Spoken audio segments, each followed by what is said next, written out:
You may have noticed that there are a lot of people about who will talk, frankly pretty tediously, about how music has gotten worse. They'll talk at great length about how pop music used to be rich and complex and interesting and deep and meaningful, and now it's not. And you might also have noticed how this supposed golden age of music they talk of always just so happens to coincide exactly with their own youth. Obviously, this is fanciful, dewy-eyed, nostalgic rubbish, and you do not need to take it seriously. Except in my case, because I grew up in Britain in the 90s, so when I say it, I am actually correct. So, please stick around for a little whistle-stop tour of some of the techniques used in the Britpop era, aka when music was good. Okay, first of all then, we need a track to try some of these ideas out over, so I've come up with this.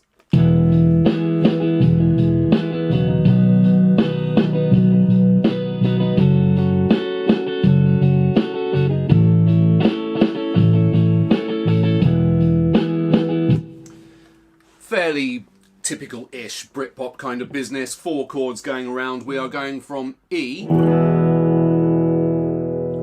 to B to F sharp minor to A and then back around again.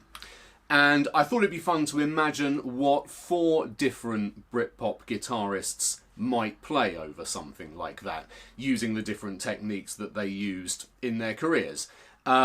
Incidentally, I think all the people I'm talking about would be quite horrified to be referred to as Britpop guitarists, but they are shit out of luck because that's what I'm doing. Right, let's have a go at the first one.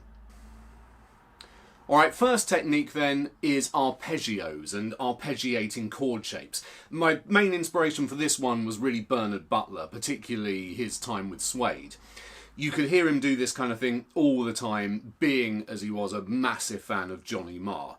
The influence of the Smiths is pretty much common to all bands of that era.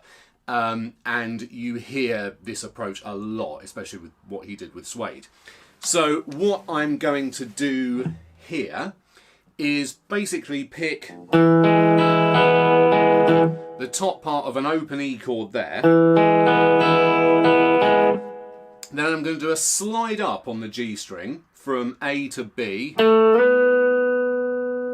and then pick notes of the B major chord there, but I'm going to leave that top E open. Remember, we're in the key of E major, so that E note is always going to work throughout this progression, really, so you can kind of superimpose it anywhere. So we have our E to B change.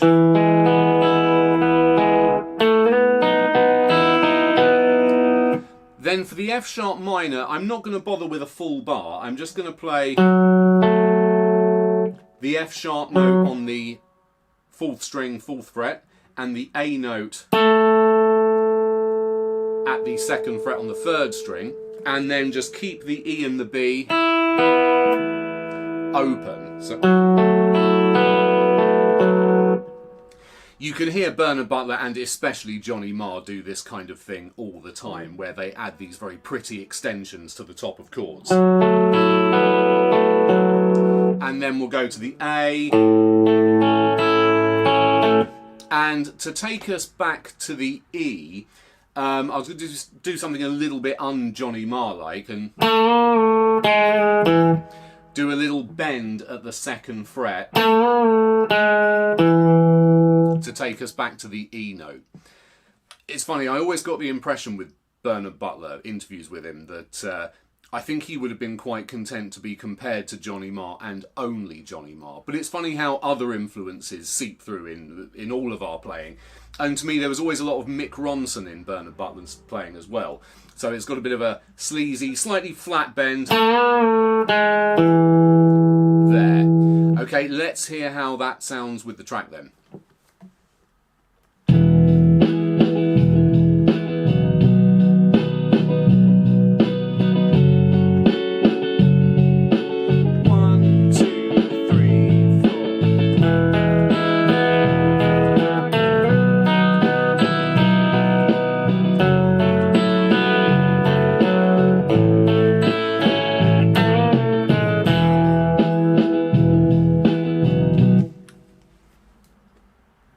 Okay, now another big influence on players of that period, which didn't really get spoken about all that much, but it sounds fairly obvious to me, is the playing of Jimi Hendrix.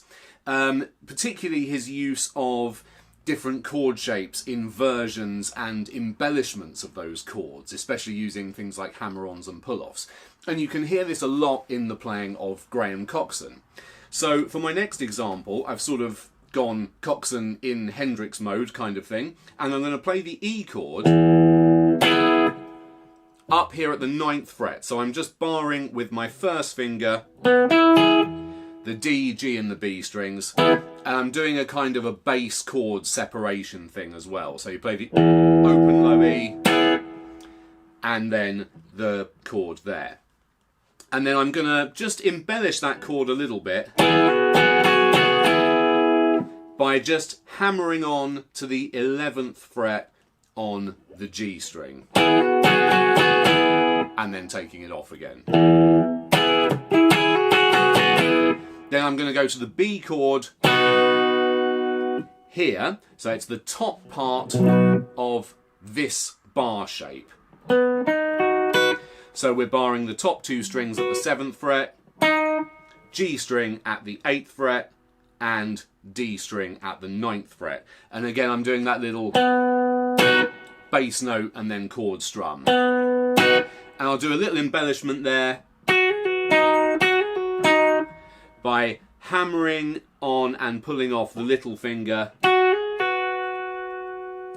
on the B string at the 9th fret and then picking the G string after it. So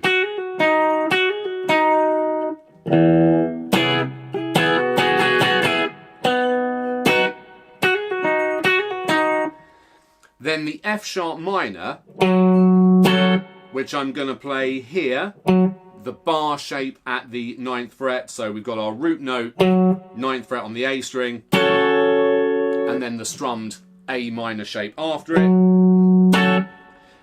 which if you're not sure is B string at the 10th fret and D and G strings at the 11th fret.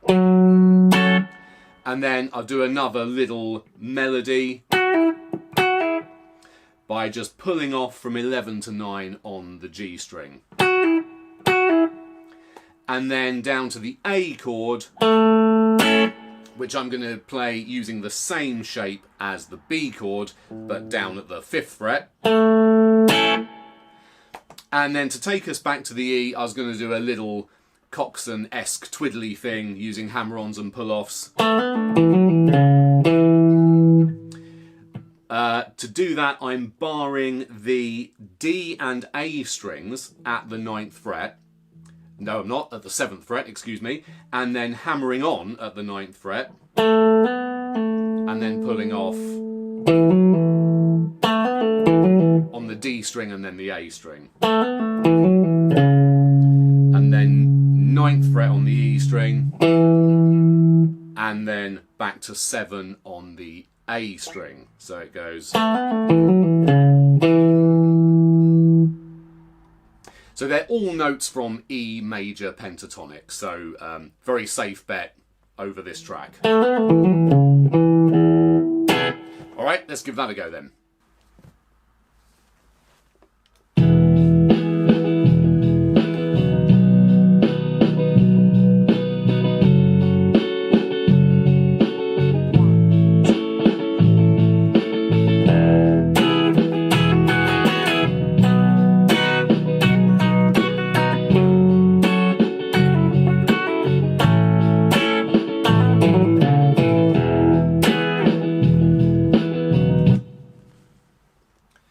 Okay, so next up I am really pushing my luck in terms of what we might call Britpop, because I want to talk about Jonny Greenwood from Radiohead, specifically his use of dissonance through techniques like unison bends and tremolo picking.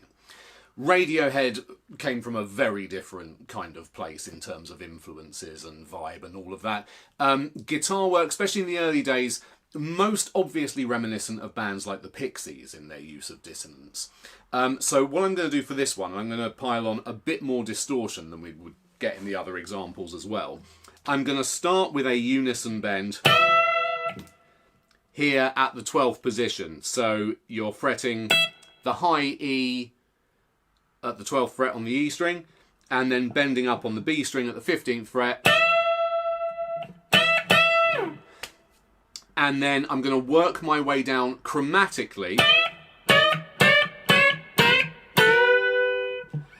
till I land on a B unison bend at the 7th fret to fit with the B chord. It does sound weird, I know, very deliberately so. And then when the F sharp minor comes around, I'm going to move to an F sharp minor bend played here at the 7th fret on the B string and bending up at the 9th fret on the G string. And we're going to really linger on that and play, really do a kind of a woozy, out of tune kind of a thing. And then over the A chord, we'll go all out on the tremolo picking, and I'm just going to come up the notes of an E major scale, starting with G sharp at the 1st fret on the G string, then A at the 2nd, B at the 4th, and C sharp at the 6th. And I'm not going to be doing that in a remotely dainty or precise way because I don't think Jonny would approve, frankly. Right, let's try that out.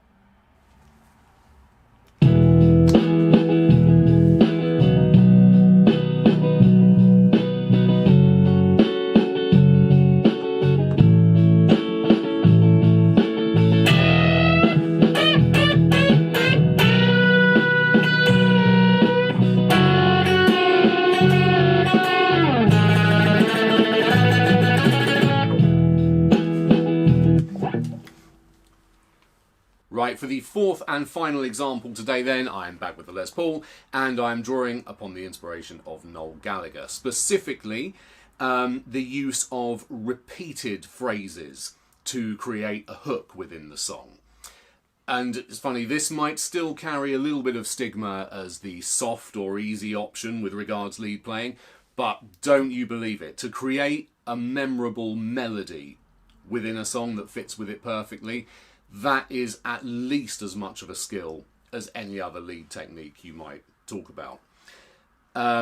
Inspiration-wise, in Noel's case, there's a fairly obvious and very deliberate George Harrison influence in the way he would create very vocal melody lines with his lead playing. Definitely a bit of Mark Bolan in there as well, though, with the kind of repeated bluesy ideas. So the source material for the lead playing here is going to be the E major pentatonic scale. Very obvious choice, we are in E major after all. The notes of the scale, if you're not sure, are E, F sharp, G sharp, B and C sharp.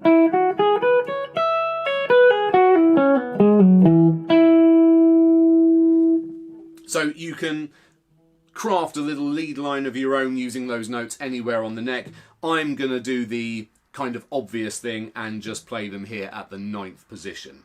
What I'm going to do here is essentially play just 2 different phrases over the 4 chords. But you'll notice hopefully how the movement of the chord underneath allows the phrase to take on a bit of a different character.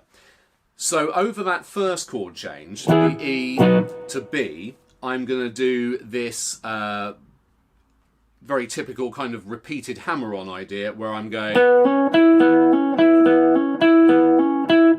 where I'm hammering on from 9 to 11 on the D string and then picking the E at the 9th fret on the G string. So I'm going to play that over both the E and the B chords.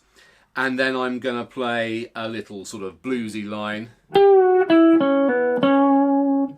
A little bend here at the 11th fret on the G string. And then target that C sharp note at the 11th fret on the D string. And I'm going to play that basic idea over both the F sharp minor chord and the A chord. Because that note of C sharp is in both of those chords, but as you'll hear, hopefully, it has a little bit of a different character depending on which chord you play it over. Right, anyway, enough about all that, let's give it a listen.